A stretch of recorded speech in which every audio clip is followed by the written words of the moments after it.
Atleta famoso perdeu a avó e a namorada no mesmo dia. Ele dizia que ela era o amor da sua vida e a sua história comoveu todos os Estados Unidos. E qual o problema disso? Era simplesmente uma farsa. A namorada nunca existiu. Eu sou a Loba e nessa noite eu vou contar uma história para você. Vinheta.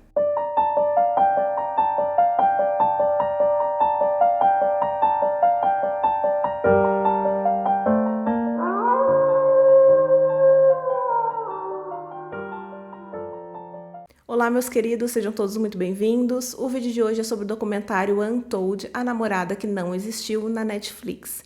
Eu achei esse documentário muito interessante porque você começa pensando que é uma coisa e depois você vê que é outra completamente diferente, então chama bastante atenção. Ele é dividido em 2 episódios de mais ou menos 1 hora e pouquinho cada um.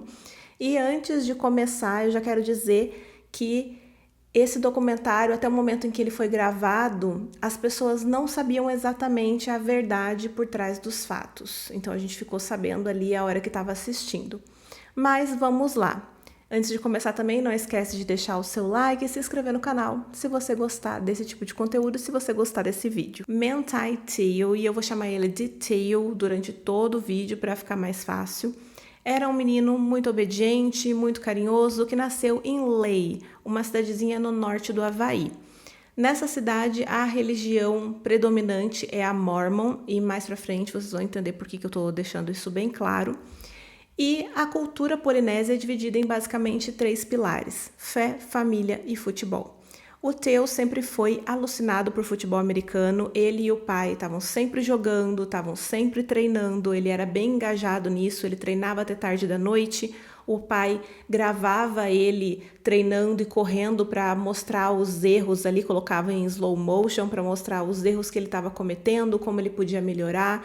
Ele colocava o carro na frente do estádio com os faróis ligados para ele poder treinar durante a noite também. E o sonho dele era se tornar um grande atleta para que ele conseguisse uma boa bolsa numa boa universidade, já que a sua família não tinha condições de pagar. Ele era realmente imparável e ele começou a chamar a atenção. Ele começou a ser visto, começou a ser falado. E quando ele estava no ensino médio, ele chegou a receber 50 propostas de universidades diferentes para ele estudar. Mas ele estava em dúvida entre a USA e a Notre Dame. A Notre Dame não estava num período muito bom, eles iam perdendo muitos jogos, já a USA estava no auge, assim como ele.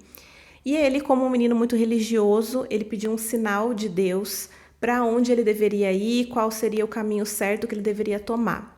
Então ele fez uma oração e depois ele conversou com o treinador dele do ensino médio e o treinador falou para ele: se você for para Notre Dame, você pode salvar o time, você pode se tornar uma lenda. Afinal, é muito fácil entrar em time que já está ganhando, né? Então, você vai acabar chamando muito mais atenção. E ele sentiu que esse era o sinal que ele precisava, então ele assinou com a Notre Dame. Ele não estava muito feliz no dia, porque ele queria muito a USA. As pessoas também que estavam naquela expectativa também não ficaram muito felizes, né? Afinal, ele estava indo para um time que estava vindo de várias derrotas consecutivas, mas assim ele fez e para Notre Dame ele foi. Então, em 2009, o Te'o entra na universidade, não foi fácil para ele a adaptação, porque ele estava acostumado, né, a morar numa ilha paradisíaca, com muito sol, muito calor, e de repente ele teve que se acostumar com o frio e a neve do centro-oeste dos Estados Unidos. A cultura era diferente, as pessoas eram diferentes, mas ele estava ali por um propósito. Em 5 de setembro de 2009, ele teve seu primeiro jogo e todos os olhares estavam voltados para ele. Ele era a grande esperança do time e ele sabia disso no momento em que ele pisou no campo. Então ele falou: eu vou dar o meu melhor e eu vou mostrar para o que eu vim. Eles ganharam o jogo e eles foram ganhando um jogo atrás do outro. E o cara virou simplesmente um fenômeno. Ele tinha carisma, ele tinha valores, ele falava muito do pai, da família, de Deus. Ele era o filho que todo mundo queria ter. Então, ele basicamente virou um menino que jogava futebol no Havaí para uma celebridade. Foi em 2009 também que essa história meio que começou, porque o Te'o recebeu uma mensagem no Facebook de uma moça chamada Lenei. E essa moça falou para ele que ela conversou já com um primo dele, que ela meio que conhecia um primo dele. Ele perguntou pro primo, o primo disse que realmente já tinha trocado ali algumas palavras com ela e aí ficou por isso mesmo. Eles só tiveram algumas conversas como amigos. Em 2011, ele e a Linney voltaram a conversar com mais frequência. A Linney estava com o pai doente, estava passando por alguns problemas ali na família. E como ele era um menino muito carinhoso, muito bondoso, ele, né, se compadeceu ali da dor dela e estava sempre perguntando como que o pai dela estava, como que ela estava com tudo isso que estava acontecendo. Então, os vínculos foram se estreitando ali. Também chamava muita atenção dele essa moça Linney, porque ela também era uma menina samoana, apesar de ter nascido na Califórnia, ela era da mesma cultura que ele, então ela tinha os mesmos valores, ela acreditava nas mesmas coisas que ele, e ele estava num ambiente totalmente diferente do que ele estava acostumado. Então, talvez as garotas ali norte-americanas não chamassem tanta atenção assim, mas essa moça chamava bastante. Eles se falavam todos os dias pelo telefone, eles oravam juntos, eles falavam sobre jogos. Ela também gostava bastante de futebol americano, ela estava sempre torcendo por ele. E ela não sufocava ele, ela dava o tempo e o espaço que ele precisava. Então ele podia sair com os amigos, ele podia ir para os treinos tranquilamente, né? Ela não era aquela menina que ficava em cima o tempo todo, pedindo que ele respondesse, pedindo que ele ligasse para ela. Então, basicamente era um relacionamento muito bom e muito saudável. Até que um dia o Theo recebe uma ligação do irmão da Linney dizendo que um motorista bêbado tinha batido no carro dela. Ela tinha sofrido esse acidente, estava muito grave no hospital, estava em coma e além disso tinham descoberto que ela tinha leucemia. Então a situação dela era realmente muito ruim. O irmão pediu que ele falasse algumas palavras para ela. Ele levou o telefone até ela e o Theo só escutava o barulho da máscara de oxigênio. Ele colocou no viva voz para o tio falar com ela e ele falou que ela ia sair dessa, que ela ia se recuperar, que ela era uma menina muito forte, que ele amava ela e que ia dar tudo certo. Nesse momento, a respiração dela mudou e o irmão dela disse que ela teve uma melhora. Inclusive, até a enfermeira disse para ele que ela teve uma melhora. Então, como ele era esse menino muito carinhoso que se preocupava com os outros, ele disse: se uma pessoa está precisando de mim, é isso que eu vou fazer. E ele fez ligações para ela todos os dias. E assim se passou um mês, ele ligava para ela todos os dias para ficar falando que ela era forte, que ela ia sair dessa e que ele amava ela, até que um dia o barulho da máscara parou e ele escutou ela dizendo o nome dele. E aí ele perguntou de novo se era ela, né, que estava ali, se ela estava bem, e ela falou o nome dele mais uma vez. Então ela saiu do coma. Eles continuaram conversando, ele falou para os pais dele sobre ela, os pais dele conversaram com ela também, conversaram com o irmão dela também por telefone, e as coisas todas pareciam melhorar. O tio estava tendo uma vida muito agitada porque ele era uma celebridade, então ele tinha entrevistas, jogos, treinos, festas, muitas pessoas em volta o tempo todo, muitas mulheres em volta o tempo todo, mas mesmo assim ele sempre expressava a vontade de ver a Linney. Ele sempre tentava marcar encontros com ela, só que alguma coisa acontecia e não dava certo. Ela também falava para ele que ela não queria que ele visse ela debilitada por causa da leucemia, que ela não estava muito bem, ela não estava no seu melhor estado. Então, as coisas foram se arrastando assim, os meses foram se passando e ele continuava, né, com a vida dele e ganhando um jogo após o outro. Eles ficaram invictos por 12 jogos. Até que em 12 de setembro de 2012, era o último ano do Theo na Notre Dame, ele poderia escolher entre ir para a NFL já ou ficar mais um ano na universidade, porque ele era tão bom que eles adiantaram um ano para ele ali se ele quisesse sair da universidade. Mas ele decidiu continuar, porque ele gostava muito da Notre Dame e estava dando tudo certo. Mas aí, nesse dia, ele recebeu uma ligação dos pais dele dizendo que a avó dele tinha falecido, a avó materna dele. E isso deixou ele arrasado, ele era um menino muito família, né? Eles eram muito próximos, ele ficou muito mal, mas ele tinha que continuar fazendo os treinos naquele dia. No mesmo dia, um pouco mais tarde, ele recebeu uma ligação do irmão da Linney, desesperado, chorando, dizendo que a Linney não tinha resistido à leucemia e tinha falecido. Então, no mesmo dia em que ele perdeu a avó, ele perdeu a namorada também. No dia 15 de setembro de 2012, então 3 dias depois de que tudo isso aconteceu, ele tinha um jogo muito importante. O treinador falou para ele não jogar, falou que se ele não estivesse bem, estava tudo bem, eles ficarem sem ele naquele jogo, mas ele disse que ele reuniu todas as forças que ele tinha, todo o amor que ele tinha pela avó e pela namorada, e ele ia jogar, ele ia dar o seu melhor. E foi isso que ele fez. Impressionantemente, além de jogar, ele jogou muito bem nesse dia e eles ganharam mais um jogo. Depois do jogo, ele teve uma entrevista bem longa e ele contou o que estava acontecendo.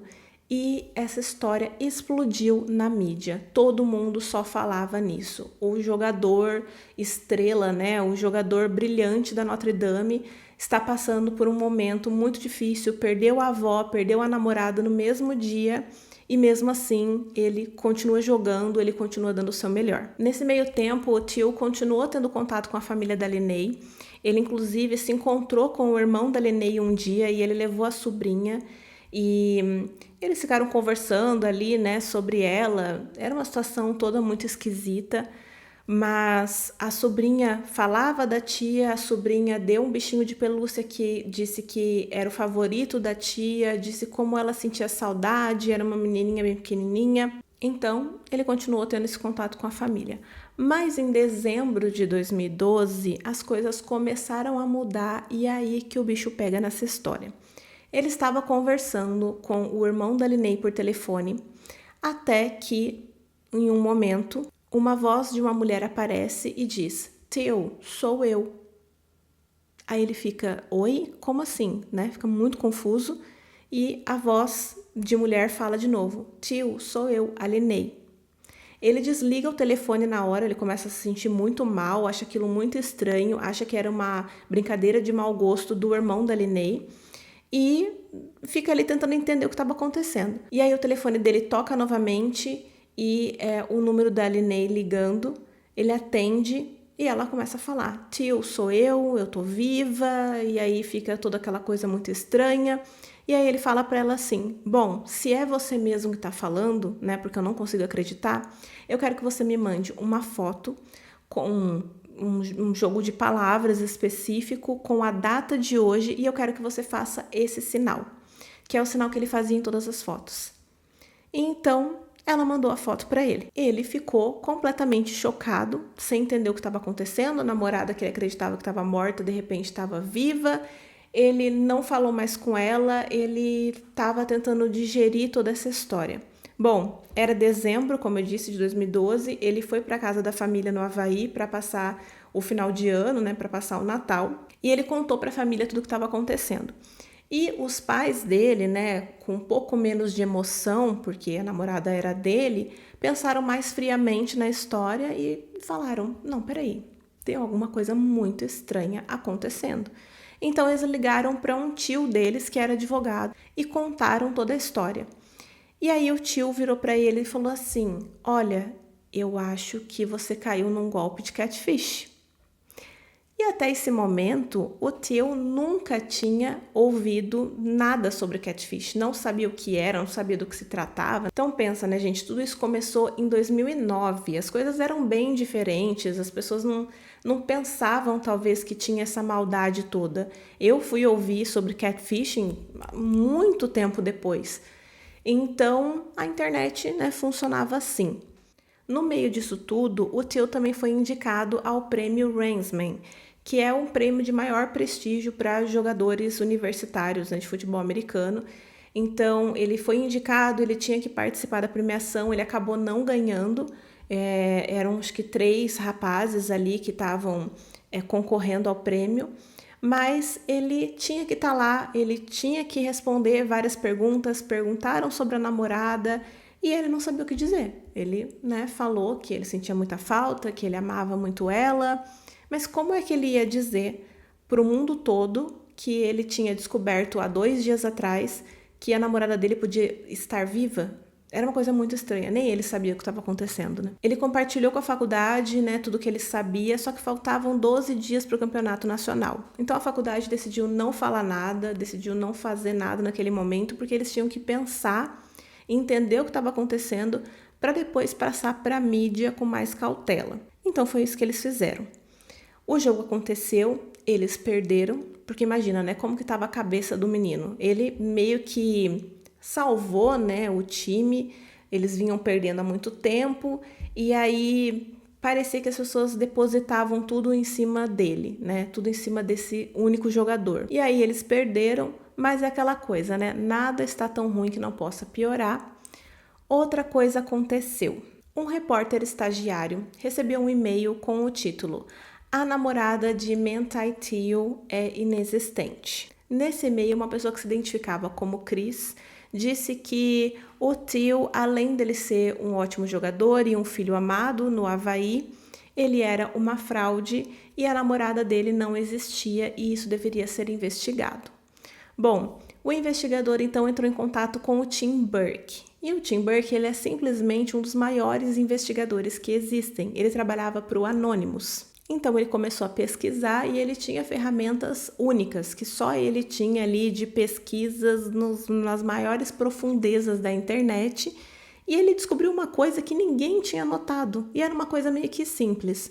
Que a namorada do Te'o, ela não existia fisicamente. Ela só existia nas notícias. Ninguém sabia quem ela era, ninguém sabia como ela era. Se você pesquisasse o nome dela, tudo que apareciam era notícias sobre ela ser namorada desse jogador de futebol americano, sobre a namorada do jogador de futebol americano que faleceu. Outra coisa também muito estranha é que as informações eram totalmente desencontradas. Então tinham sites que diziam que ela faleceu antes da avó dele, outros sites diziam que a avó faleceu antes, outros sites diziam que era um dia errado. Então, nada disso fazia muito sentido. Então, imaginem a satisfação desse Tim Burke quando ele descobriu que ele poderia desmascarar a ESPN, dizer que eles fizeram uma matéria ruim, uma matéria sem fatos, uma matéria infundada sobre uma coisa que eles não tinham muita certeza, né? Então, ele estava querendo desmascarar o maior canal de notícias de esporte e entretenimento, basicamente. O cara começou a ligar nas funerárias da Califórnia, começou a procurar os obituários dessa tal Linnea Kekua e não achava nada em lugar nenhum. Então ele começou a fazer uma pesquisa reversa, ele começou a pesquisar pela foto dela, já que o nome parecia que não era verdadeiro. E aí ele pesquisando todas as fotos que ele tinha, que tinham na rede social dela, ele descobriu um site que se chamava Zynga, que era um site que abrigava blogs. E daí, nesse site, ele descobriu a foto de uma moça que se chamava Daiane O'Meara. E aí, ele ligou, né, a foto à pessoa e entrou no Facebook dessa Daiane. Ele entrou lá, viu que era a mesma pessoa da foto, né, mas o nome era diferente, a história era completamente diferente. E ele mandou mensagem para ela imediatamente, falando, né, do caso, falando de tudo que estava acontecendo. Quando ela respondeu, ela ficou chocada com o que estava acontecendo, ela não fazia ideia que a foto dela estava sendo relacionada a esse jogador de futebol e a tudo isso, e principalmente que ela tinha falecido, né? E aí ele perguntou para ela, olha, todas as suas fotos foram retiradas das suas redes sociais, mas uma foto em específico não foi. E uma foto foi enviada direto para o Te'o. E eu queria saber quem foi que te pediu essa foto, como que você enviou essa foto. E aí ela falou que um amigo antigo que ela tinha do ensino médio entrou em contato com ela e perguntou se ela poderia mandar uma foto com uma sequência de letras com a data do dia e fazendo esse sinal, que era para ajudar na recuperação, que era para incentivar ele na recuperação, porque ele estava internado no hospital. Pois bem, ela foi lá e mandou a foto porque ela era uma pessoa muito bondosa. E nesse ponto, os investigadores estavam achando que o Te'o tinha criado toda essa história, tinha inventado essa Linnea para cativar o público, então que ele estava totalmente envolvido na história. E aí ele disse, mas afinal, quem foi esse amigo que te pediu essa foto? E ela falou, o nome dele é Bronaya.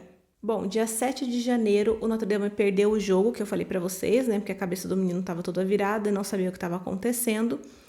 E esse site de notícias, que era o Deadspin, para que o Tim trabalhava, eles não queriam perder o timing. Eles estavam com medo que alguém soltasse a notícia antes, que essa notícia vazasse, né, antes que eles pudessem publicar. Então, eles foram lá e publicaram. E no dia 16 de janeiro de 2013, o agente do tio liga para ele e fala: vá para o seu apartamento, se tranque lá e não fale com ninguém. Então, foi isso que ele fez. Ele estava na rua, ele estava treinando, foi para o apartamento, se trancou lá e ficou esperando o agente chegar. Mas é claro, né, que qualquer um ouvindo uma frase dessa ia ficar extremamente curioso e ia pesquisar na internet, né, algo sobre o seu nome. E aí, quando ele entrou no Twitter, ele viu mensagens e mais mensagens xingando ele de tudo quanto é nome, falando que ele era uma fraude, falando que era um absurdo, que ele era um mentiroso, e ele não sabia o que estava acontecendo. Então, os repórteres começaram a se juntar na porta da casa dele, também começaram a se juntar na porta do Ronaiah, e 3 perguntas eram feitas. 1, como ele poderia ser tão ingênuo? 2, ele era cúmplice de tudo isso? E a terceira, como uma pessoa poderia contar uma história tão triste, dizer que amava tanto uma namorada por anos, que ele nem conhecia pessoalmente? E agora eu vou contar para vocês quem era a namorada do tio. Ronaiah nasceu em uma família samoana, assim como o tio. Também nasceu em uma família em que a cultura toda girava em torno do futebol americano.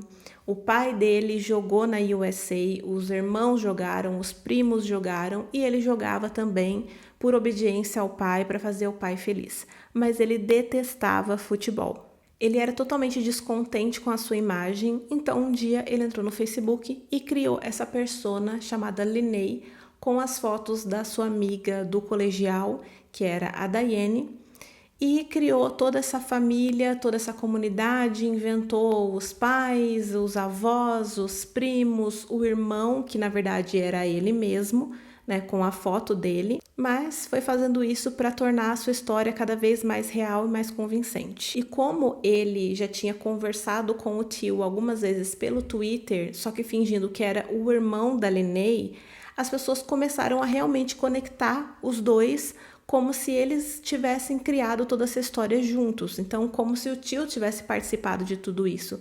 Mas, na verdade, o tio estava achando que ele estava conversando com o irmão da namorada. E aí, as entrevistas e todo o gerenciamento de crise começou.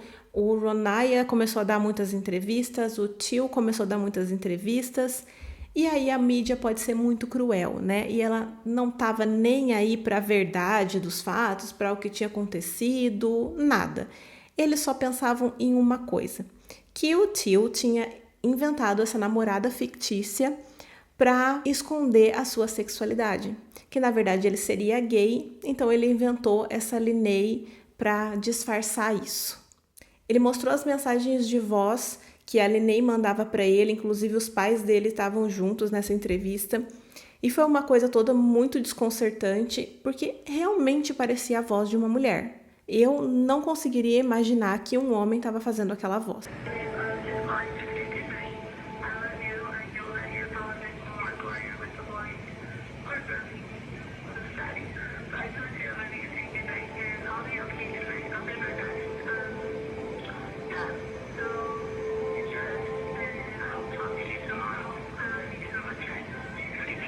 E aí, depois disso, a coisa começou a degringolar de um jeito que começou a ficar, assim, realmente uma piada.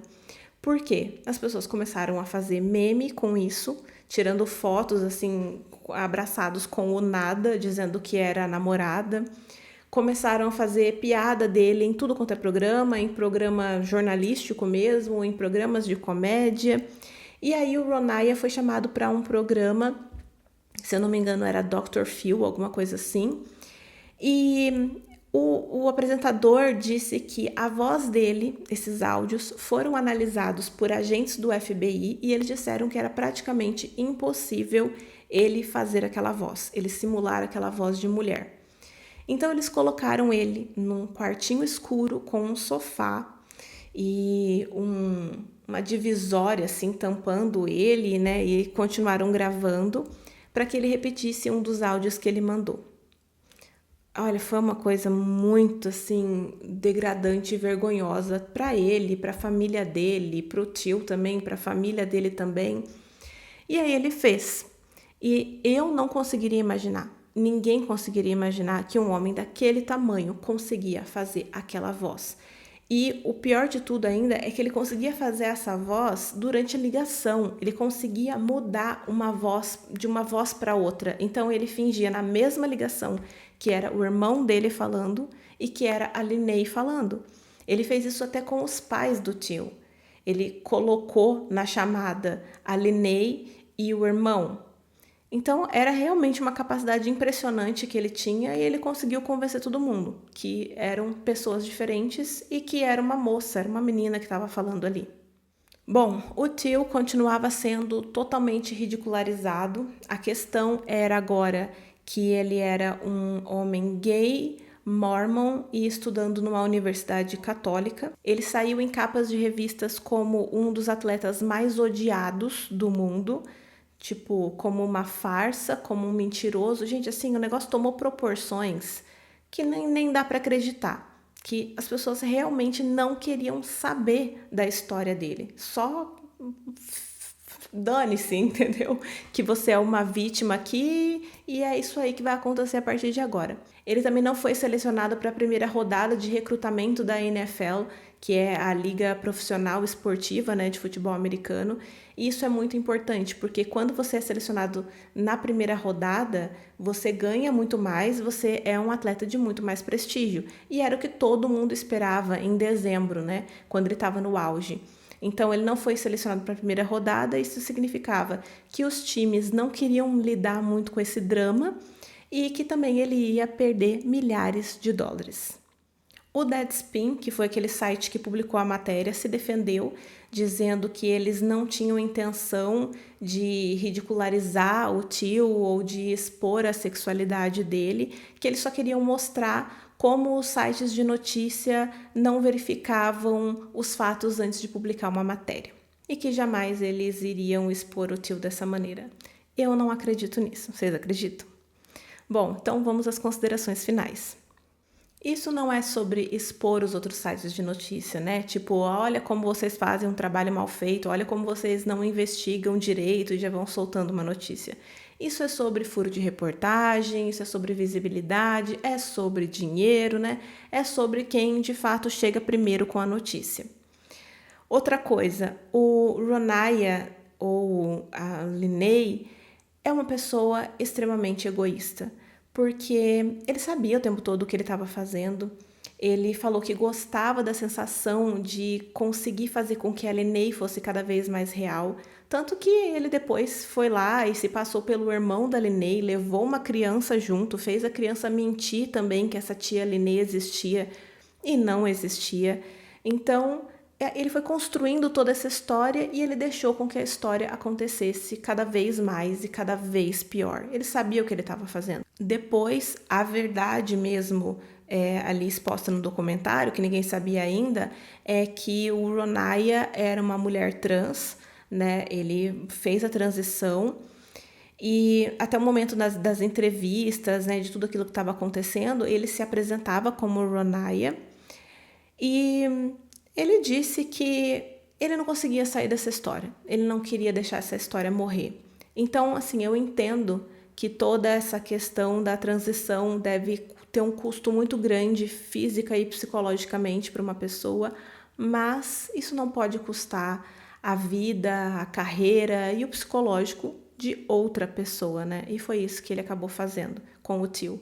O tio teve que passar por tratamento psicológico depois, né? Porque ele foi muito ridicularizado, ele tinha crise de ansiedade toda vez que ele entrava no campo, porque ele sabia que as pessoas estavam pensando, ele sabia o que estava todo mundo falando dele, né? Que as pessoas não estavam preocupadas mais se ele era um ótimo atleta, se ele tinha salvado um time, se ele estava virando uma lenda, se ele fez um time ser invicto por 12 jogos.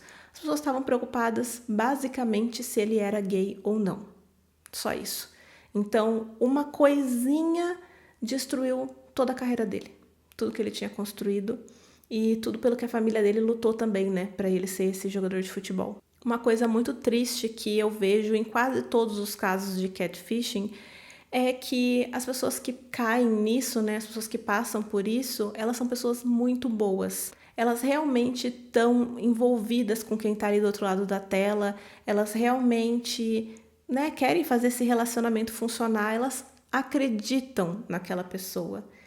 E aí é isso que as pessoas usam contra elas, né? Talvez essa ingenuidade. Até o momento dos fatos, e eu também pesquisei, depois eu não achei nada sobre, parece que o catfish não se enquadra em nenhuma lei, mesmo uma pessoa estando, né, fingindo a identidade dela, né? Seja uma identidade falsa. Parece que não se enquadra em nada, não aconteceu nada com a Linnea ou Ronaya. Ele não foi processado de nenhuma maneira, mesmo tendo causado vários danos psicológicos ao Theo. E parece que só cabe algum processo se houver fraude financeira, né? Se essa pessoa usar essa identidade falsa para tirar dinheiro, né? Para extorquir a outra pessoa. Eu acho isso muito injusto, porque eu acho que os danos acabam sendo imensuráveis, né? Não tem como você mensurar o tempo que você perde, meses e anos se dedicando a uma pessoa, acreditando naquela pessoa, e é uma pessoa completamente diferente. Bom, me digam aqui o que vocês acharam desse documentário. Eu achei muito interessante, eu fiquei assim grudada na tela até ele acabar do começo ao fim.